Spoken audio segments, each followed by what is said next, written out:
Здравствуйте, дорогие друзья! В этом ролике я расскажу про простую сигнализацию для дома, для двора.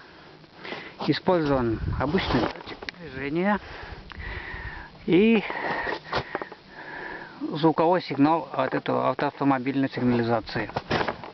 Запитывается 12-вольтовым аккумулятором.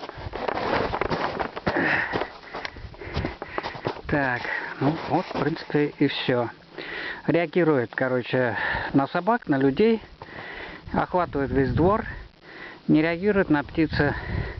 Я думаю, все.